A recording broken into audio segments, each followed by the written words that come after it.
Hey everybody, it's Gordy coming at you today. I wanted to do an update on my storing green coffee beans and roasting coffee at home experience and let you know how that's going.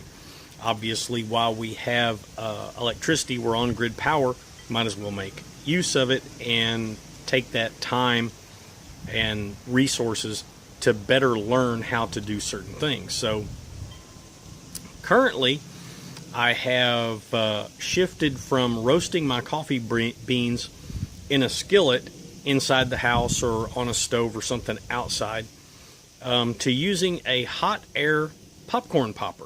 Yeah, believe it or not, you can actually roast coffee pretty well in a hot air popcorn popper. And I'm learning a lot about how to roast the coffee, what levels of roast there are, the characters of the coffee and that kind of stuff.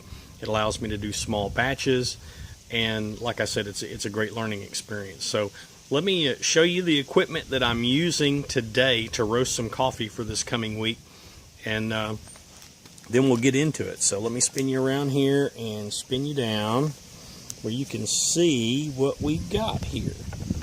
This is just a used hot air popcorn machine that I got at a flea market for $10. Yeah, it comes with the great big setup up on top, but I don't use that.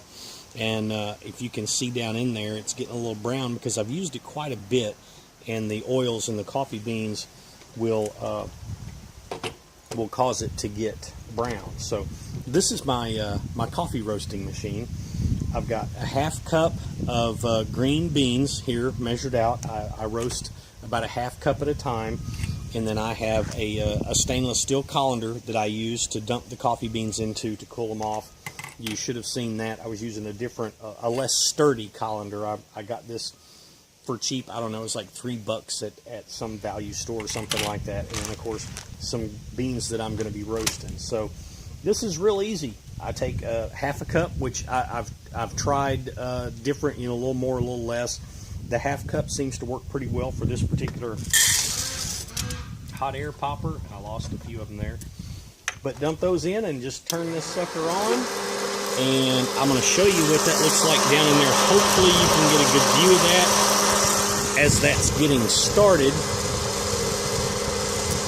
And I'll probably edit this a little bit, but I want to have it sit here where you can kind of see what's going on. So we'll just watch this off and on, and you'll see the chaff will start to come flying out of here.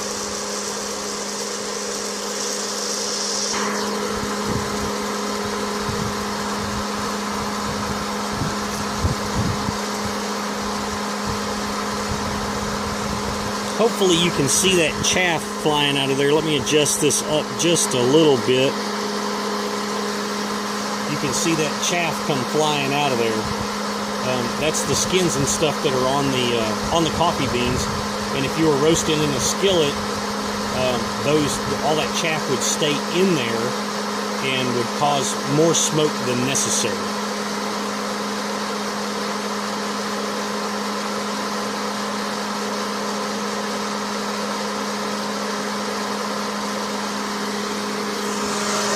And hopefully you can see down in there the coffee beans are starting to get slightly brown.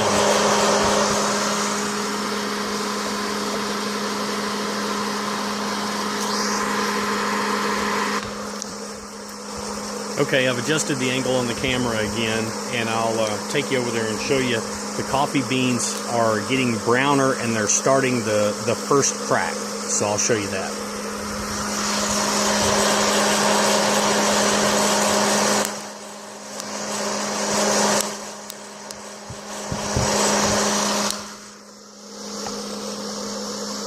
So hopefully you can hear that first crack. I know the microphone on the phone is not the greatest, but anyway, we'll keep going. Okay, I'm going to show you because I'm going to take these beans off here in just a second. They've gotten a good medium brown, and I think they're just beginning to start the second crack, which is about where I want to take them off. So let me show you this.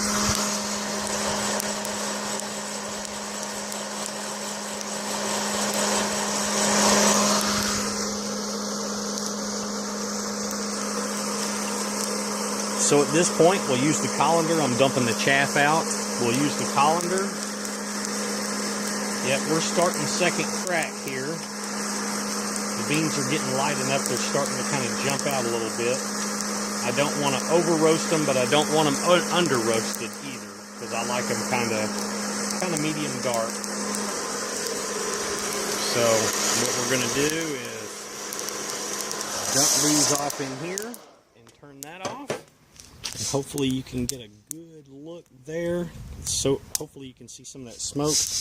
I want to get these cooled down. I'm just going to stir these and until they stop cracking and kind of become room temperature, and then I'll finish getting the chaff off, and that's a little batch of coffee. That's how easy it is with a little $10 hot air popper that you can buy at a thrift store or Goodwill or something like that. So if you're considering storing green coffee beans, I suggest getting you a little $10 hot air popper. You can buy one brand new on Amazon or whatever for around $20-25 if you wanted to do that. You need to do a little research. If you got questions, ask me in the comments. But you want to make sure that you get one that has the air coming into the heat chamber from the sides instead of one that comes in directly from the bottom.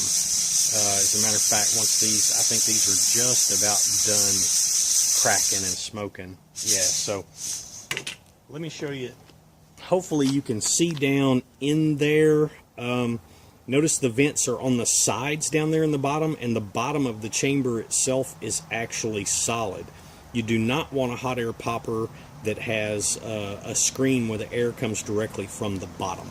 You want it to come from the sides where it makes that whirlwind action, and that kind of stirs the beans around and helps you have a good even roast.